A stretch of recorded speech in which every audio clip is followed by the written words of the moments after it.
TGT arts commission में अगर syllabus की बात करें तो आपने अगर प्रीवियस ईयर क्वेश्चन पेपर देखे होंगे तो उसमें जिसको कि Himachal Pradesh staff selection commission जो कि अब भंग हो गया है वो कंडक्ट करवाता था, तो उसमें आपने देखा होगा कि 13 to 14 सेक्शन से आपसे क्वेश्चन पूछे जाते हैं, जिसमें आपका क्योंकि टीजीटी आर्ट्स में आपके बीए बीएड और बीकॉम बीएड दोनों बैठते हैं, और बीए में अगर बात करें तो उसमें चार आपके ह्यूमैनिटी के सब्जेक्ट हैं, political science, history, geography, economics. और कॉमर्स की बात करें तो क्योंकि कॉमर्स वाले भी आपके टीजीटी आर्ट्स में एग्जाम देने के लिए बैठते हैं टीजीटी कमीशन का, तो कॉमर्स सेक्शन से भी हमने अकाउंट्स वगैरह से 35+ क्वेश्चन पूछे जाते हैं। तो कुल मिलाकर के देखें तो आपके जो हर एक सेक्शन से आपके 5 जो कोर सेक्शन हैं वहाँ से आपके 35+ क्वेश्चन ईच पूछे जा रहे हैं। कई बार क्या होता है कि एक आधे सेक्शन से आपके क्वेश्चन जो हैं वो आगे पीछे हो जाते हैं, जैसे मान लो 35 की जगह 40 या 45 पूछ लिए, कई बार हिस्ट्री से ज़्यादा पूछ लेते हैं, कई बार पॉलिटिकल साइंस से, कई बार ज्योग्राफी से, ठीक, लेकिन एवरेज जो है वो इक्वल वेटेज रहता है। उसके बाद आपने देखा होगा कि आपका जो BEd section, college philosophy education जो हमने बीएड में पढ़ा होता है, वहाँ से आपके 25 टोटल कुल मिलाकर के तीनों सेक्शन से आपके 20-25 क्वेश्चन वहाँ से बनते हैं। फिर आपका हिंदी से कुछ क्वेश्चन आते हैं, इंग्लिश आता है, करंट अफेयर है, रीजनिंग जैसा है जो जनरल एप्टीट्यूड रहता है। तो कुल मिलाकर के टीजीटी आर्ट्स की बात करें तो आपके 13 to 14 सेक्शन हो जाते हैं, जिसमें कि फिर तैयारी करना काफ़ी, क्योंकि सिलेबस काफ़ी वाइड हो जाता है। और दूसरी बात, जो Himachal Pradesh staff selection commission Hamirpur वाला एग्ज़ाम कंडक्ट करता था, तो जब वो नोटिफिकेशन होती थी तो वहाँ पे आपका सिलेबस की जगह डिटेल में मेंशन नहीं किया होता था, वहाँ पे लिखा होता था कि क्वेश्चन जो है वो मल्टीपल चॉइस कंसर्न्ड सब्जेक्ट से पूछे जाएंगे जो उन्होंने पढ़े हैं। कंसर्न्ड सब्जेक्ट में तो बहुत वाइड हो जाता था। फिर अब सवाल ये उठता है कि अगर टीजीटी आर्ट्स कमीशन या टीजीटी जो भी है, टीजीटी आर्ट्स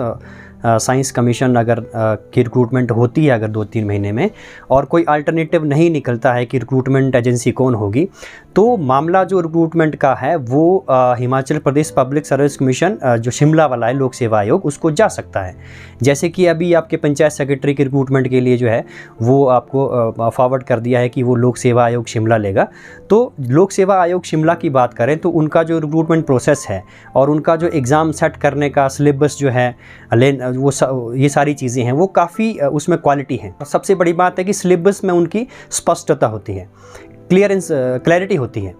कि सिलेबस जो है। तो सबसे पहले अगर टीजीटी का मामला, रिक्रूटमेंट प्रोसेस का जो आपका ज़िम्मा है वो आपका Himachal Pradesh public service commission Shimla को भी जाता है, तो वो पहले सिलेबस नोटिफाई करेंगे। तो सिलेबस नोटिफाई करेंगे तो वो सिलेबस क्लियरली बता देंगे, जैसा कि अक्सर हिमाचल प्रदेश एडमिनिस्ट्रेटिव सर्विस और नायब तहसीलदार वगैरह जितने भी पेपर होते हैं या कॉलेज कैडर की परीक्षाएँ होती हैं तो उसमें सिलेबस मेंशन होता है कि आपके क्वेश्चन का दायरा क्या रहेगा और कहाँ से पूछा जाएगा। तो उसी प्रकार से जो है वो आपका पब्लिक सर्विस कमीशन जो सिलेबस नोटिफाई करेगा तो ज़्यादा क्लियरिटी हो जाएगी और आपको एग्ज़ाम प्रिपेयर करने में भी आसानी होगी। जैसे कि हमने चाइन बोर्ड का देखा तो वहाँ पे सिलेबस इतना क्लियर नहीं होता था, एक लाइन में लिखा होता था कि कंसर्न सब्जेक्ट से क्वेश्चन पूछे जाए। तो वो स्थिति तभी क्लियर हो पाएगी जब आपकी नोटिफिकेशन होगी सिलेबस की। तो तब तक जो है आपको ये ध्यान रखना है कि जो आपके 5 कोर सब्जेक्ट हैं आर्ट्स के, जिसमें से मैक्सिमम क्वेश्चन पूछे जाएंगे, 60 to 70% आपका सब्जेक्ट का वेटेज रहता है। तो